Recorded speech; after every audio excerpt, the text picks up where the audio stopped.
So Matt, welcome back to Cal. It's sort of a little homecoming of sorts for you. Yeah, good to be back. Yeah, we want to talk a little bit about your background first. You grew up playing ball hmm in Kentucky in Lexington, and started out at ORU, and then you got to play for hometown Kentucky. What was that like being a Wildcat, growing up right in their shadow?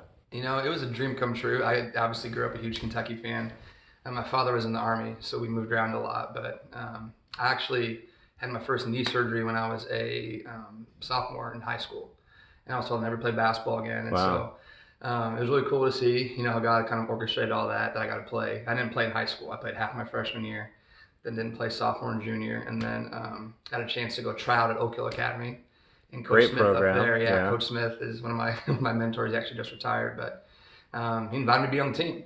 And so I actually technically replaced Kevin Durant. So probably the worst trade of all time. But got to go there. Then I At went to least Oral you're built Roberts. physically. Oh, I The know, right? same, right? I always tell him, I was You like, and man, KD. if KD would have been on that team, would have won the Natty. But we actually finished Yeah. second that year. But yeah, so that was a dream come true. Because I went from there to Oral Roberts, and then I knew my career was probably going to be in coaching. Kind of felt that I was called. That's what I was called into, and so I had a chance to transfer from Oral Roberts to Kentucky, and then tried out there, and Coach Gillespie gave me a shot, and I think I played in like 4 games and ended up having another knee surgery or two. So Still had to be an amazing learned experience, so though. much. It was Yeah. great, and it was one of those things that when your dreams come to fruition, from a little fifth grader saying I want to play at University of Kentucky to actually being able to achieve that, it was a heck of an experience and running on that court. So What was it like walking into the arena the first time in uniform? oh my goodness! I think I missed my first 2 layups in qualifying. I was just bricking it. I was scared to death. Yeah. No, it was literally a dream come true. One of those things you never forget. And then we had Midnight Madness, and running out there and hearing your name called. It was surreal, Yeah, I but bet. definitely one of those things you never forget in life. So. Then after you finished your playing days, you got started coaching some high school ball and hmm some AAU ball. Was that a fun transition for you? And did it help you relate to the players being able to do it so soon after being a player yourself? It did. So right after I got done playing, I worked for a guy named Tim Grover and Mike Procopio. And so Tim was Michael Jordan's trainer, Kobe Bryant, Dwayne Wade. So I was in the gym with a lot of pros, like D Wade and Gilbert Arenas and, Kevin Durant, helped them with their pre-draft. And so, just being able to be around those guys, see their work ethic, guys like Tim and Mike, they're elite, elite, elite, what they do. And so being around them, and then left them that summer. Went to my parents were living in Kansas City, so moved there and got a high school job, and kind of built my own business, just working guys out, and coached AU. Drove Jimmy John's on the side because my parents were like, "You gotta have a job besides Yeah. coaching right Yeah. now." And so, that was probably one of the more formative years of coaching where I really knew I fell in love with it. I got to be the head coach of a high school team, and I think 5 kids quit the first 3 days. Oh no. I ran boot camp. I thought I was the head coach of Kentucky. Coaching all these ninth and 10th, 11th graders at a small Christian school. So Yeah. yeah, it was great. And then that AU experience actually led me to kind of how I got here at Cal. So it was very fun. I got to do my own thing. Kind of learn how to coach with not a whole lot of pressure. One of my players actually was Nathan Martin, our video coordinator now. Oh wow. So yeah, it's cool to kind of see all Good. those relationships. So did you get connected with Coach Montgomery's staff by your AAU experience? Did you have some players you're working with that they were Yeah, so interested I in? coached with a guy named LJ Goolsby at Kansas City Run GMC, and so Johnny Montgomery, Marlon Stewart, and Greg Gottlieb. I'd emailed a bunch of people, and they emailed me back and interviewed for, back then it was called the intern, and I think the first guy didn't get it, and so yeah, they called me back. They were going on some foreign tour and said, "Hey, do you want the job?" And I'd actually accepted a junior college assistant job down in Midland, and then I was like, "Yeah, I think I'd rather do that." So got the job here through them, and such a fun learning experience. We had, obviously that was when Cal, I think it was 2 years Two after. NCAA tourney Yeah, I teams. mean we won a game. Ended up playing Syracuse my second year in the tournament.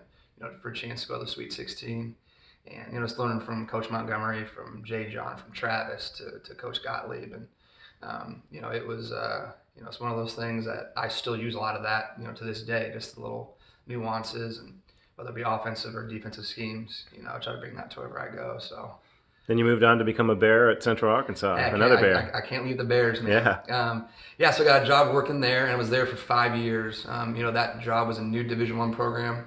So It's a tough situation. 2 wins to dang near 20, I think our 4th year. And so great experience. I was one of the youngest assistants in the country at the time. So I had a chance to actually grow and screw up, kind of like not a lot of pressure. Not under the bright lights at the same time. Yeah, exactly. Yeah. It was a small Division I program, and we had to play actually I think 7 or 8 guarantee games a year. We actually came back to Cal one year and won, so I don't want to bring that up. But no, we had some really good players. We were very fortunate to recruit some good players there, and then the door opened where I got to go to Texas Tech, and was there for 2 years, and we had a Sweet 16 run our first year.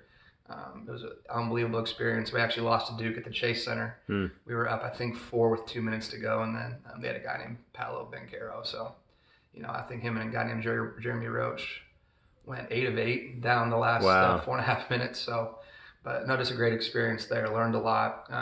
It didn't end great necessarily. Yeah. Our head coach ended up resigning. Yeah.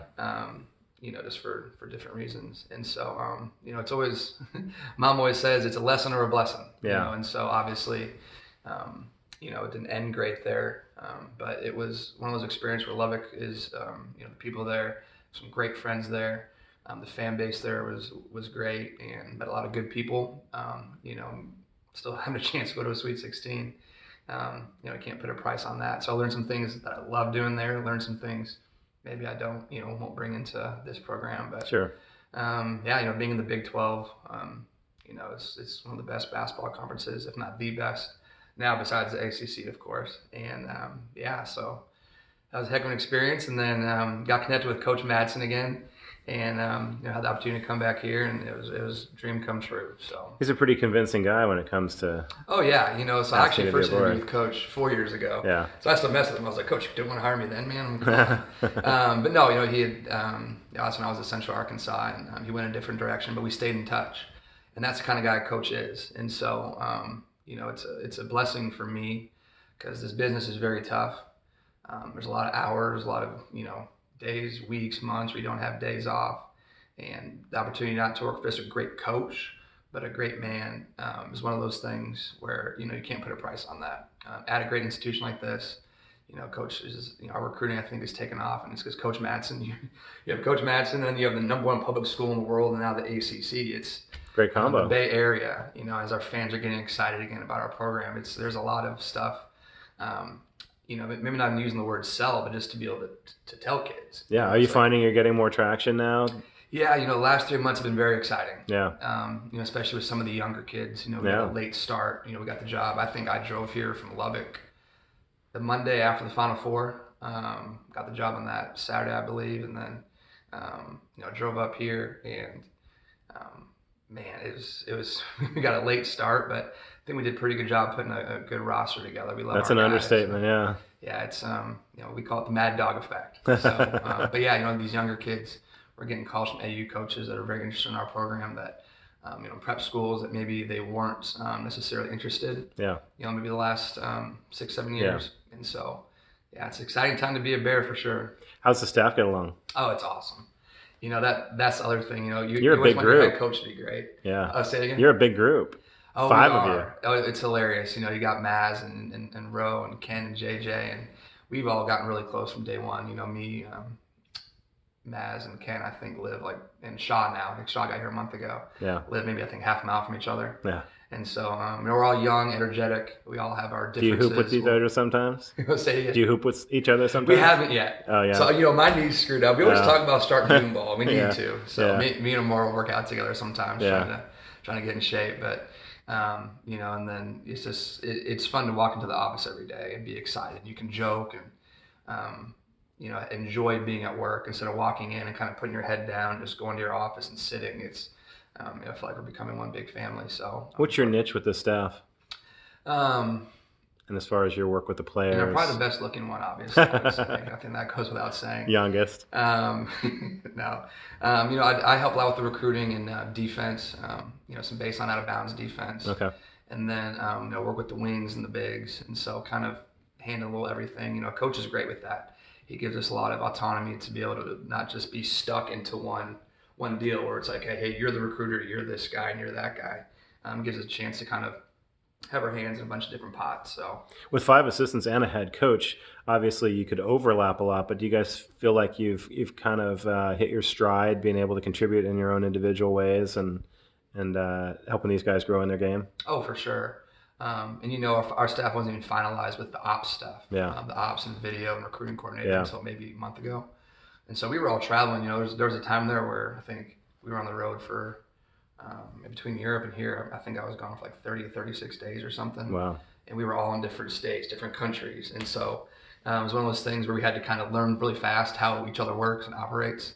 And so now we communicate very well, text, call all the time. And I think now, we had a couple of visits 2 weekends ago. And we're kind of still learning on the fly because, a couple of our guys were new here. And so, no, it's great. We just kind of play off each other. And I think that's probably our staff's greatest strength is authenticity.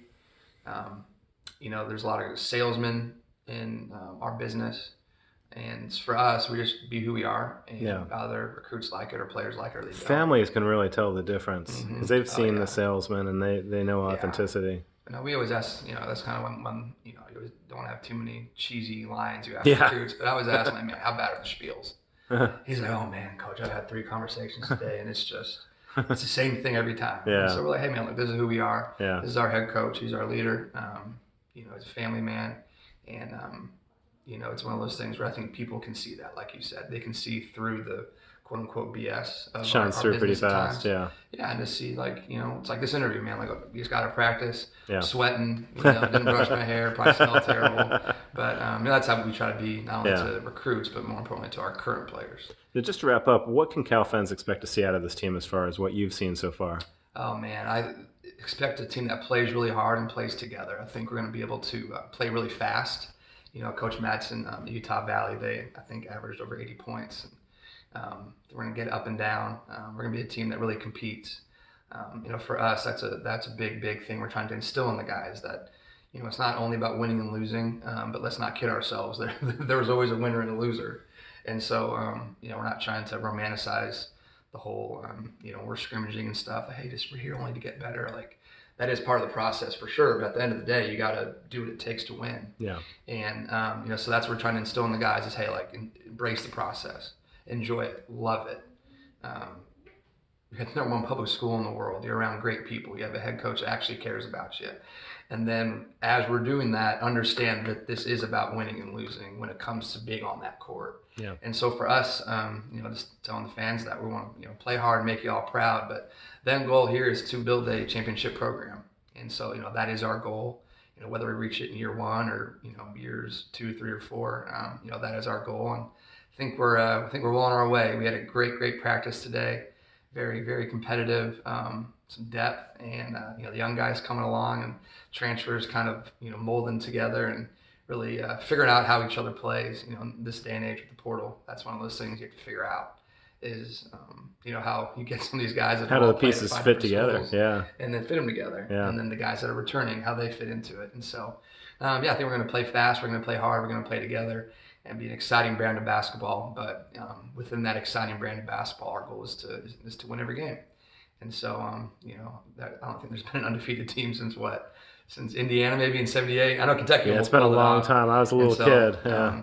When we lose a game, we're gonna still, hold our heads high and have high character. But yeah, we're gonna have a very competitive team that, hopefully gets Cal back to the days when winning championships and reaching Sweet 16. So and fans are ready for it for sure. And top dog after the game. Top dog, my I man. need an NIL top dog deal. That's what I need. Nice. Hey, appreciate you taking time out of your busy schedule, and good luck this season. Appreciate you having me.